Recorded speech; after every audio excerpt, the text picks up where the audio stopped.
Previously on the TPM Podcast.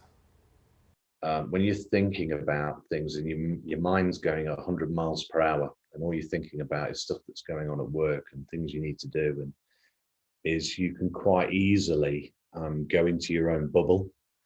And that bubble basically shuts you down to anything else that's going on around you. So the missus, for example, will say, have you seen this or have you done that? And I'll just nod and say yes. And actually, I'm not answering her. I'm actually answering something else in my head.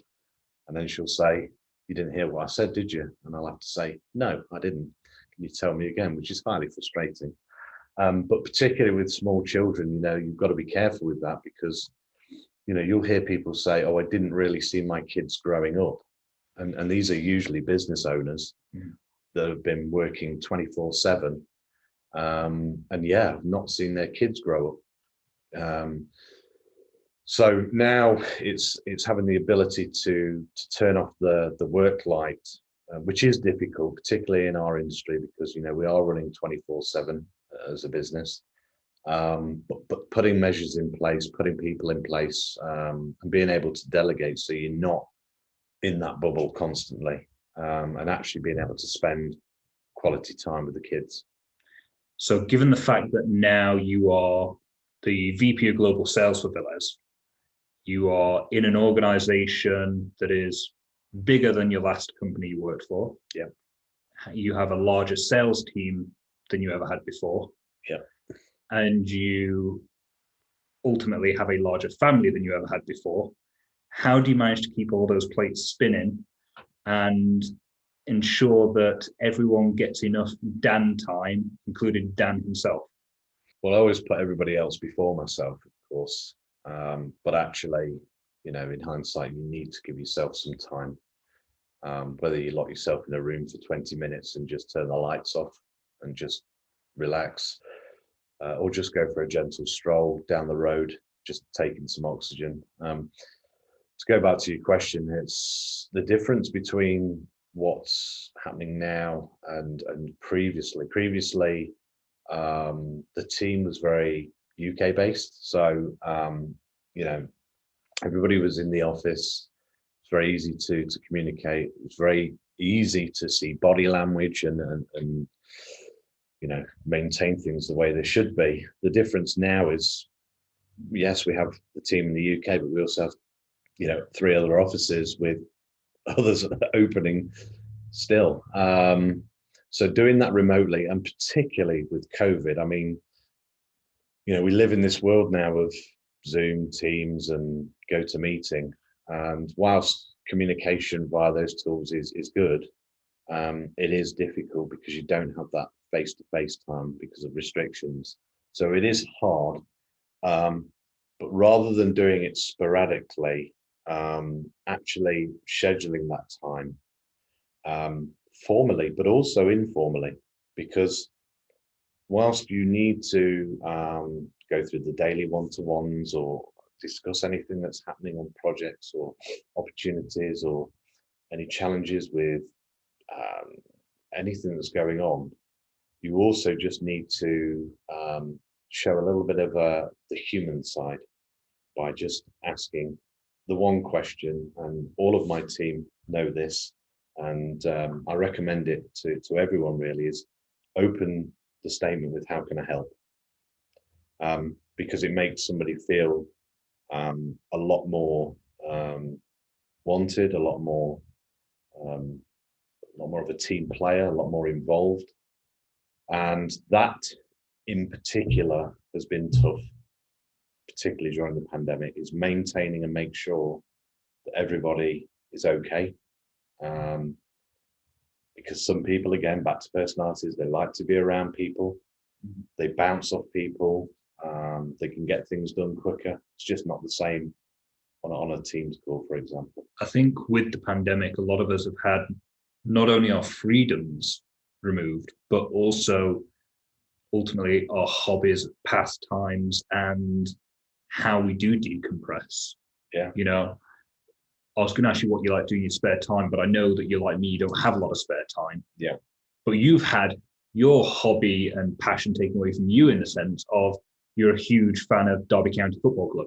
Correct. Yeah. And there's no going to the matches, there's no social anymore. So when your team are struggling with not seeing friends and family, you have that same, but also your hobbies, like their hobbies, are being stripped away. So is Derby County even still a football club anymore? Just about, yeah. Yeah, I mean, the football was typically a Saturday, get away from the family in the nicest possible way, go have some beers with the guys, do a bit of shouting, maybe a bit of swearing, a bit of singing. And actually that was my stress reliever. Everybody has different ones, whether it be running, cycling, sports, or a combination of things. That has all been kind of stripped away. But I guess my saving grace has been the kids, because when my time becomes free, I look after the kids, particularly the weekends. I do what I need to do with them, which is also restrictive. I can't take them swimming or soft play or even drive a distance to explore. So that's been tough. But here's a thought for people in different situations. So people that live on their own, they probably haven't got somebody with them in the household, or don't have kids. We do have team members, obviously, in those situations, but I also like to give them a bit of time as well, to let them know that you got a friend in us and me, and I'm not just the boss.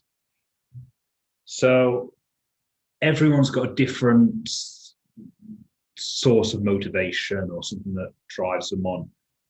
What motivates you? Because I haven't seen a Lamborghini parked outside. I haven't seen you land on a helicopter pad here. So, what motivates you? What drives you to do what you do? Well, maybe that's one for the next podcast, eh? But belief, if you don't believe in, what you are selling, if you don't believe in the organization that you're working with or for, then you will never be successful. And if anybody's in that situation where it's just a job, then you might as well quit now. You've got to be proactive. I like to look at what other businesses are doing, not to copy, but to see how or why we're different. And if we're not, how can we be? What is it that we can do that's better, different, than anybody else out there? So whilst I'm not riding around in a Lamborghini or a Ferrari, as much as I'd love to, other things take priorities first. And first of all, reinvesting in the business, reinvesting in the team, growing will ultimately bring those nice toys. But the core focus right now is not a sports car. It's how do I get to a sports car? And ultimately that's driven by results. And I know one of the things that you've talked to me about before is how do you get everyone else to be, achieving their own goals, right?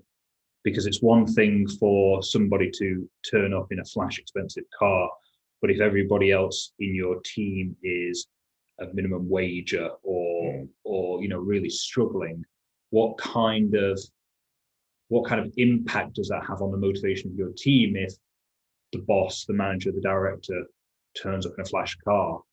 Meanwhile, John is taking the bus every day to get into work because he's not paid enough to afford a car. So you're also, your motivations are also that of your team as well, which I think is probably something you've learned from being in organizations where the leadership didn't care about the team. Yeah, absolutely. I mean, I've worked in organizations where people would show up in flash cars, but actually, if you look at, what they've actually achieved to date, it's not much. But they may have, inherited that or hired it or something else. But my view is that, if somebody pulls up in a nice sports car, you would hope that they would be the CEO or the senior leader or somebody like this that's achieved a lot in their time and they've earned that vehicle or that helicopter or private jet, boat, whatever it might be. If I was to do that right now, in the sort of time frame that we've been going, I believe that people would look at me as probably being a bit of an arrogant guy, a bit of a show off.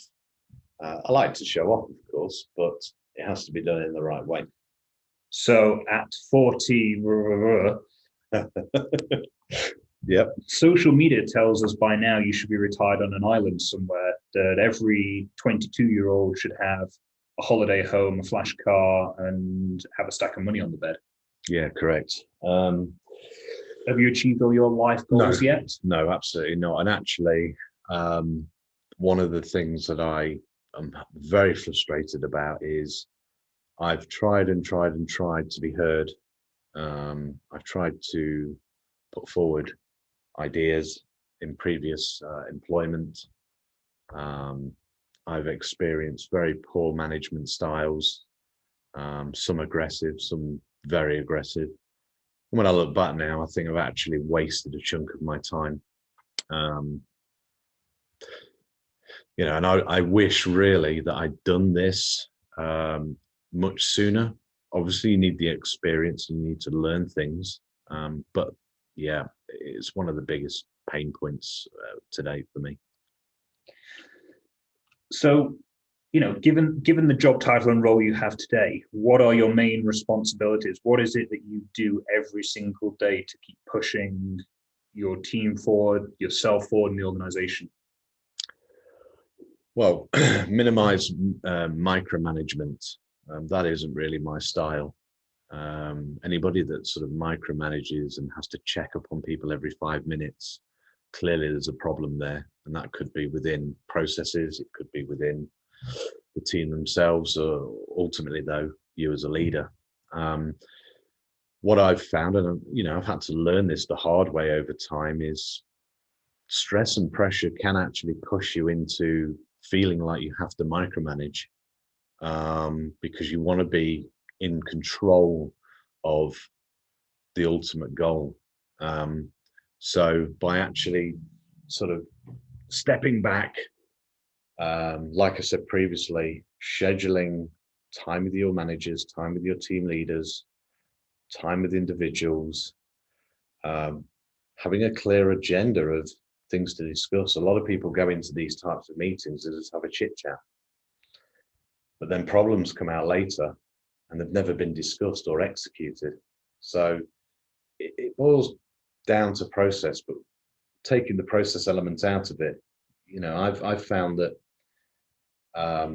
working closely and involving the team as well. What ideas have you got? I've got an idea. What do you think of it? Just because I'm the director and I ultimately have to take that decision, I really enjoy taking input from individuals and across departments as well.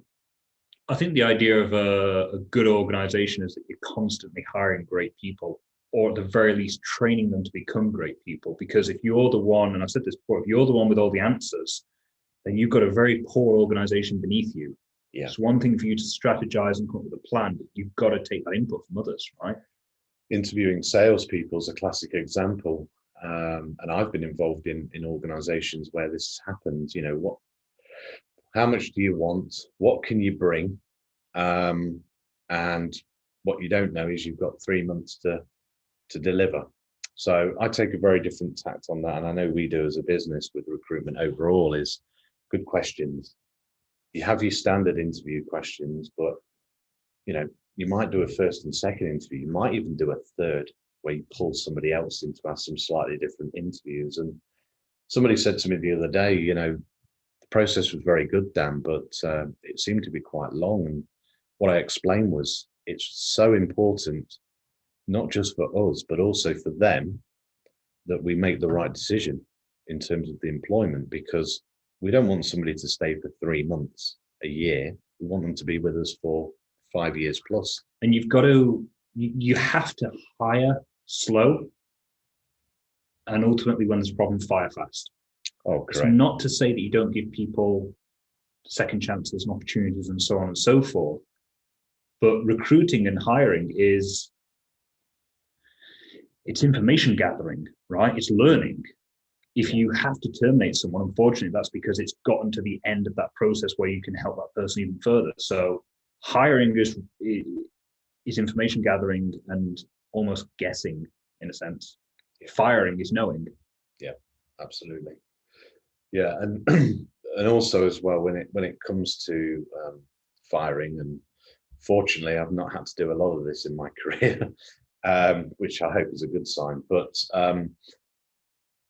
you've got to ask yourself why was that person fired? Now it's generally because they haven't performed, or there may be a different issue. But if you just take performance and KPIs as an example, did you as a leader do enough to train, help and support them in that process? Because if you didn't, if you just said, look, there's a laptop and a phone, go off and sell. Well, some people can do that, but some people need a bit more time, change of environment, not really sure what the processes are, not really sure what they're actually selling.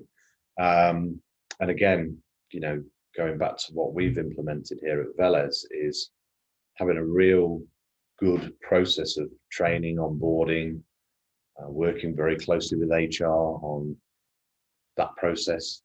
We think, that the process is great today, but we're improving it even more. And I think that's vital, so that if we are faced with a situation where we might need to let somebody go, we know as a business we've done, helped and supported in that process previously. That's one of the things that I'm immensely proud of, what we're doing both from the top level but all the way down through the business, is tracking performance management and working with those individuals that need a little bit of help. Yeah. Right. From end to end. And even when we're looking at things like employee net promoter score, ENPS, that is very valuable to outsiders, but it's even more valuable to those of us inside. And we're looking at an average score of 92 out of 100 on ENPS. So something's running right in the organization where employees are happy, motivated, and feeling valued. And I think that really comes down to everyone pulling together. And what I've seen in your team, particularly as that's grown considerably over the last 2 years, is the helpfulness on training and motivation bounces between every individual in that team. Correct, yeah. The training element is important, and also as well, a training schedule shouldn't just look like training schedule A, B, C, D, E. You have to re-go over these things, not because people forget, but because they just need to, rethink about certain elements. So take, for example, customer service. Yeah, customer service runs right through our business end to end. Project management as well is another example. How you deal with a difficult customer in a situation when you've got various different personalities. You've got to have the ability to be polite, courteous, and well mannered. I've worked in organisations where an email will come in from a client, and all they get in reply is thanks, and that's it. But actually, that client has a bit of a personality that might want a bit of a, hey, how's the wife, how's the kids, and being able to adapt. One of the things you'll hear me talk about constantly in the business, and my team will echo this, is the ability for them to change their personality and adapt to the personality that's at the other end. And that's not being fake or inauthentic. No. That's having the ability to have empathy with people for their situations, right? When you talk about adapting, one of your sales managers might be having a terrible day, but they're going to talk to a client who's in a good mood. You can't have that negative conversation, or vice versa. So I think it's important to understand the difference between being inauthentic and being empathetic to other people's scenarios. Well, the opening line currently on any call or meeting that myself or any other team have is, how are you guys coping with COVID-19? What I've said to my team is that whilst, we want to be answering that question, be lighthearted, keep it positive. Don't show negativity or doom or gloom, because some people, whilst they just want to open, just like what's the weather like in the UK. Some will actually be looking for reassurance and guidance. We've had some clients where we found them to be, we talk about opportunities and projects and various other things, but actually we identified they just needed to talk to somebody because they've been locked in a room for the last year. And with those clients, we've accelerated the calls that we have with them. And we've had some fun, we've had some jokes, we've had some laughter, stuff I can't talk about on here, but that's worked really well. And we can't go and see people right now face to face, and that personally is hurting me right now because I'm a very face to face guy. I should have traveled half the world by now this year again. But what I've said to the team is keep talking to them regularly. They had one of my team call me the other day. I've just been on the phone to such and such a client. You would not believe, what they were asking, and it was around something that was a little bit out of the norm. But if we hadn't had that conversation, we would never have got that opportunity. And that's one of the great things about our industry, and particularly what you and I have done a lot of, is traveling to go see those clients, because contrary to what a local SMB IT support company may be, where you can travel 10 miles down the road in the car, hope you get to claim your expenses back correctly for the mileage. A lot of what we do is international. You and I traveled an awful lot over the last few years. How is that impacting, yes, your sales team and their motivations, but also the customers? Because you can't do the beer and steak or the wine and steak or the normal, catch up in the offices in Ohio. You can't zip over to the Carolinas, to Charlotte and see people, right? So how's that impacting what's going on at the moment?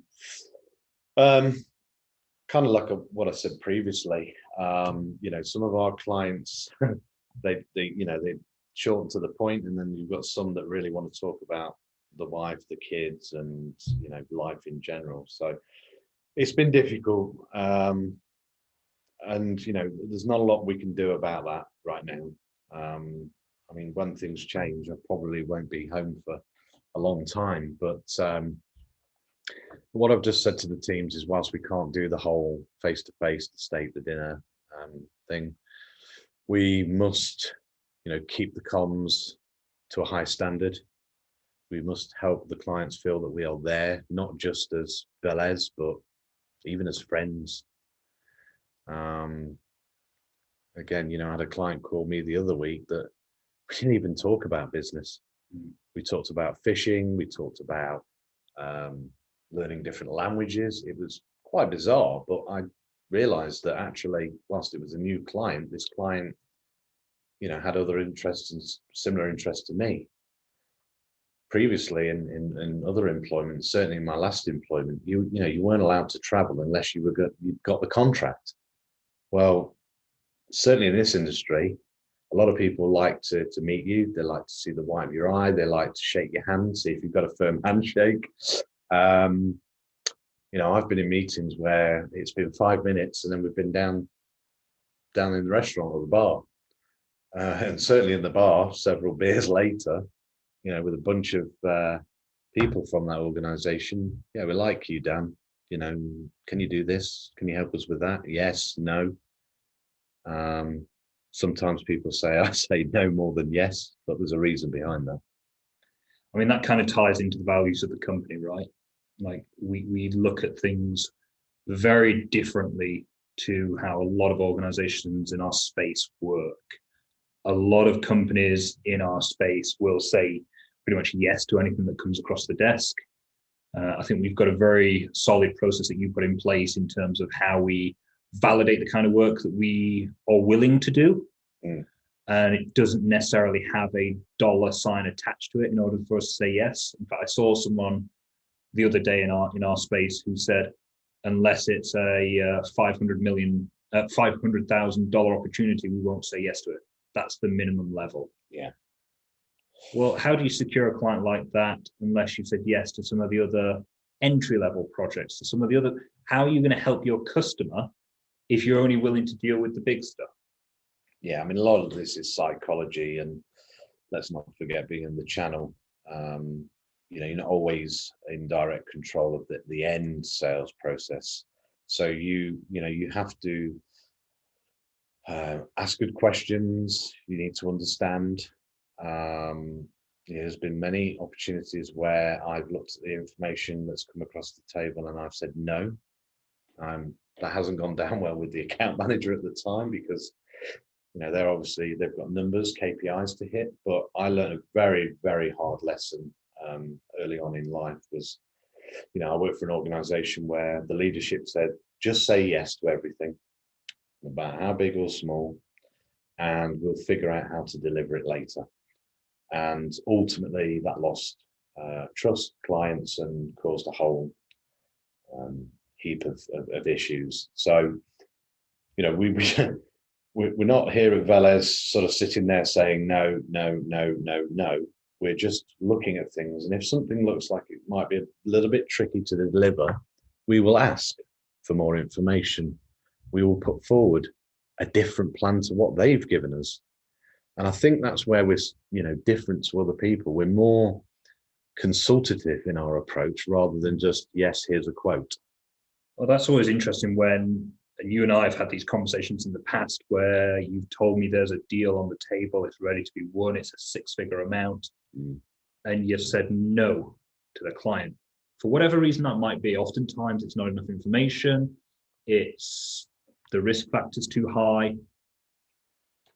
But at a time when people are trying to stay afloat, trying to manage their businesses, to say no to a client, to say no to a deal, to turn a deal away, to fire a client perhaps, as we've had to do, that takes a lot, right? Yeah, it's very painful. I mean, being a salesman, you don't want to say no, because ultimately you're driving revenue, which the business needs for a whole manner of reasons. We've been able to grow here. We've been able to recruit quite heavily during the pandemic, and that's all been driven by revenue. Ultimately what we're doing is we're educating our clients. Our clients have been passed some information that then's been passed to us, and they're asking us to produce a quote. And we will ask questions that other vendors that they may have reached out to have not asked. So we don't want to be difficult in that process. We just want to make absolutely sure that we will be able to deliver, because if you can't deliver it, then the deal flow from that client just goes. I think one of the most interesting things that I see especially is, Velez is channel focused, right? I think we're very clear about, how our business model works. But during the pandemic, a lot of people have taken to doing more personal social media and using their Twitters and their LinkedIn accounts. And you're notoriously bad at LinkedIn and all these other social media platforms. Like, you do nothing, right? Yeah, correct. I mean, I keep telling myself daily I need to do more. Is it more because you're head down, cracking on, moving forward, or it's just not something that fits well with how you operate because you're more face to face? It's mainly because I'm sort of face to face and prefer it that way. And I've got my head down quite a lot. Let's be honest here. I'm not sort of sat, stood on a golf course, sat on my boat, sort of looking at the sales numbers intermittently throughout the day. I'm on the front line, and particularly during COVID, we're one unit, and ultimately, we've installed this, dare I say it, kind of war mentality, which is, we can do this together, guys, and we can come out the other end stronger than ever before. Social media is something that I've preached how important it is, and as a company, we've got extremely good at it. And thanks to Matt and the team that have recently joined, it's been exceptional. But personally, I need to put more time together to put my own self-strategy together on LinkedIn that runs in line with that. I know I'm terrible. I'm the king of resharing. That's it right there. No, I know. So, talk about resharing, which is ultimately ripping off other people's content. And yes, it's our content, fine. But over the past few years or your career at large, if you want to go that far, have there been any people that you have looked up to, whether you know them or not, in terms of, mentors or people you've looked up and gone, that's someone I aspire to, or I can relate to, or I take this person as a, mentor, guidance, anything at all? One of the things I do often, which is typically late at night when the kids and the missus have gone to bed, is I go over videos on YouTube. For example, Brian Tracy and a few others, which is stuff that I was introduced to earlier on in my career. What I get from that, whilst I've seen them time after time after time, is that it sort of reprograms me in my head. And a bit like what I said before about training, you do training sessions, but then you go back and revisit. It's like a reprogramming mechanism. What I've realized though is I need to also look up to myself, almost jump out of my own body and look at myself. What's good, what's not so good, how can I improve? And I'll take elements of different people, including yourself and their styles, and try and use that myself for the better, really. So we've not gotten there quite yet, but if Tesla invents a time machine, because Elon's running out of things to invent at this point, you go back to 22-year-old Dan in his career. Yeah. What would you tell him about what's coming up in the future, apart from the lottery numbers? Well, certainly the experience that I'm experiencing to date and previously, I would certainly warn a lot of people about some of the things I've gone through, advise people on a lot of those things that I've gone through to help, but also to help them not just mentally, but also professionally in terms of being successful. Like I said previously, one of the things that frustrates me is the fact that I feel like I've lost many years wasted in organizations that, quite frankly, don't have a clue. Now, I know I sound arrogant by saying that, but if we went through the day-to-day context of that, people would say I'm very right. So you've got some really, really phenomenal people in your sales organization there. Yeah. How does sales manager Sally become the next VP of sales? Just really to there's different levels there, but for starters, you've got to be very motivated. You've got to, like you said yourself, if they're having a bad day, don't show it. I know that's difficult. Hell, I find that difficult, but fortunately, I don't have too many bad days these days. You're self-disciplined. You've got to be a leader. You've got to have the ability to rally the troops. I know when my team are busy, very busy, and I know when the motivation may dip because of pressure. And I take the time to, as a team and individually, make sure that we're in this together. There's no I in team. You don't wake up and be the VP of global sales. You don't wake up and be a sales director. You've got to earn your stripes. And usually that's the hard way.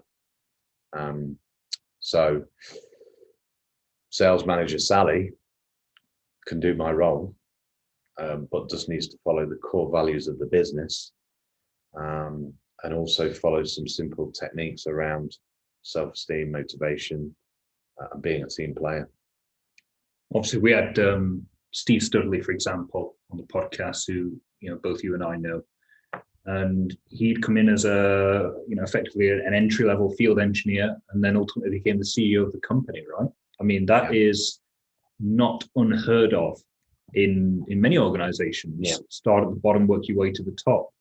And I think what I see at the moment in the world at large is a huge lack of patience in employees who, for whatever reason, believe that there's a shortcut or there's a secret or there's a something I don't quite know yet that will get me from A to B quicker. And sometimes it is literally just patience, hard work and patience. Yeah, it is. And luck. There's always a little bit of luck involved. It is. But just going back to the social media side of things, I've seen it myself, and it annoys me is, you have these sort of 21-year-old guys, girls on Instagram. I'll show you how I made 270 million in a week. A lot of the youngsters today sort of follow these people and see the Porsches, the Ferraris and the helicopters and what have you, and believe that they can just jump from A to B very quickly. And let's not forget, you can go down the road here and rent a Ferrari for a day for £500. Yeah, absolutely. Yeah, I mean, I could probably mock up one of those Instagram posts very quickly myself. We do live in a world now where things move at a faster pace, and naturally patience will be tested. And again, personalities as well. You'll have very direct, fast-paced people that want to be that CEO within a month, and feel actually deep down that they can do it, but they've not had the experience. And let's not forget, to be a good leader, you have got to really ultimately have suffered some blows, I guess, some bad experiences to then rise above that and move forward. Incredibly thick skin. Massively. A lot of business owners, particularly in medium-sized companies, small and medium-sized companies, for example, the CEO of the company inherited that role from father, who's now executive chairman, for example. The problem there is that the executive chairman, dad, is still in the business day to day, and actually, that CEO might not actually be able to move forward, or the team for that matter. But it may be a case of, a sibling has been handed the keys to the business, but they rely on good directors, good managers around them to help them and help the business be successful, which basically takes you back to being a team. So we've seen an awful lot of M&A activity in our industry over the last sort of 3 or 4 years in particular. Last 24 months has been a lot. I think, we're going to see even more this year. COVID has sped up the entire industry, let alone the world, but our industry by probably 3 to 5 years, perhaps. Yeah. Where do you see things going in the whole M&A space and in IT services at large? Well, I mean, certainly from the new business team and other colleagues of mine, having had regular conversations, what we are seeing is a shift in the mentality of an enterprise business, whereby traditionally they would, have infrastructure that needs supporting, that may want to go into a cloud or more of a cloud environment. We've also seen companies where they've traditionally worked directly with the OEM and have done for a long time, now looking for a different solution because the budget has been cut or changed. We've also seen a huge increase in demand for resourcing, both ad hoc and full-time. Companies have had to make redundancies, but then they win a great contract, can't bring the people back or get people in themselves quick enough. Yeah. So yeah, we've seen a real shift, and it's been good for us. You've got sectors like hospitality and retail where things have slowed down somewhat, but we've equally seen in those sectors how they're trying to adapt and change. And I'm glad that Velez and the team have been able to, again, take that consultative approach. Have you thought about this? Have you, thought about that? But again, that's all through the channel. So, and it is, and that's something I ask everyone who I have this conversation with. Right, Velez is privately owned. Yes, we've had private equity conversations. Yes, we've had conversations from other companies in our space that want to do something at some level with us, right? And that's a question that I always ask people: is that something you're looking for? What is the exit plan? And ultimately, have you been approached, and what's your take on private versus public? So, we're a privately owned organization. There are heavily funded PE, VC-backed companies in our space. How do the two sides of that coin differ, do you think, when it comes to ultimately what matters in our business, which is the customers? Yeah, that's a good question. I do personally get approached by people, which is flattering. But at most know what journey I'm on right now, so they wouldn't approach. Yes, we've had interesting new business conversations where the opening line has been, what's your turnover? How many people do you employ? What's the split between X, Y, and Z? Which ultimately, I know from experience, that's a very different conversation. Being publicly owned, has its advantages. There's a lot more flexibility in terms of KPIs and offering and ultimately who you sell to, versus private equity, where a lot of those things are increased and targets, KPIs, greater desire to probably go more end user, different pressures, different conversations, and also a lot of people involved in decision making. And we're growing, we will be big. But I like to think that what we've done, which is probably different to a lot of the bigger TPMs out there for sure, is we've put processes in place very quickly. So it doesn't matter if we're 10 people or 10,000 ultimately. Yeah. I feel that a lot of companies, they get to a certain size and then they lose that. The comms breaks down, and then that starts impacting the customers, and that's when they move on. I think one of the big things as well there is that ultimately, the bigger you get, the bigger your overheads. Bigger offices, nicer offices, more benefits, more people, more infrastructure.